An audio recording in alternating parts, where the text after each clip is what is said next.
සුබ දවසක් ඔයාලට. ඔන්න ඔයාලට අදත් වටිනා කියන රැකියා පුරප්පාඩු කිහිපයක් අරගෙන ආවා. බලන්න ඔයාලා හොයන රැකියා පුරප්පාඩු මෙතන තියෙනවද කියලා. තිබ්බ නැති වුණොත් මතක ඇතුව කමෙන්ට් සෙක්ෂන් එකේ කමෙන්ට් එකක් ලියලා තියන්න මොන වගේ රැකියාවක්ද මොන පළාතකින් හොයන්නේ කියලා. එතකොට ඒ ගැන අවධානය යොමු කරලා අපිට අලුත්ම වීඩියෝ එකකින් අරගෙන ඉන්න පුළුවන්. එහෙනම් වැඩි කතා නැතුව අපි යමු මේ වැඩේ කරන්නේ කොහොමද කියලා බලන්න. කොළඹ අවට කර්මාන්ත ශාලා සඳහා ස්ථිර රැකියා අවස්ථාවක් කියලා එයාලා හෙඩ්ලයින් කරලා තියෙනවා.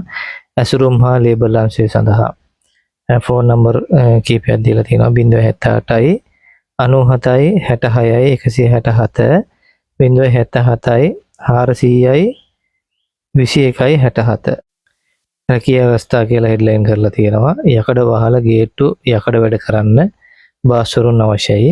074යි 068යි 93යි 34 075යි 088යි 0560 විශ්වාසවන්ත රට යන ඔයාලට ඩුබායි රාජ්‍යයේ හෙල්පවරුන් සඳහා අවස්ථා 15ක් තියෙනවලු.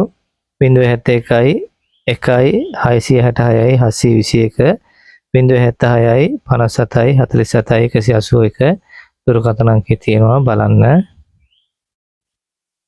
කාන්තා ඔබට ගෘහපාලිකා ඇබැත්තු රැසක් 078යි 10යි 0110 037යි 20යි 96යි 777 ඕස්ට්‍රේලියාවේ හෙද රැකියාව සඳහා බලන්න ඩිස්ප්ලේ එකේ වැඩි විස්තර ගොඩාක් තියෙනවා. ෆෝන් නම්බර් කීපයක්ම තියෙනවා.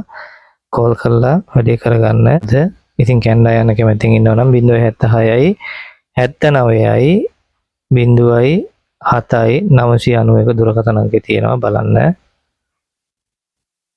ඩුබායි රාජ්‍ය සඳහා තවත් වේකන්සි ටිකක් තියෙනවා. 077යි 376යි 1690ට ෆෝන් නම්බර් තියෙනවා. කෝල් කරලා බලන්න.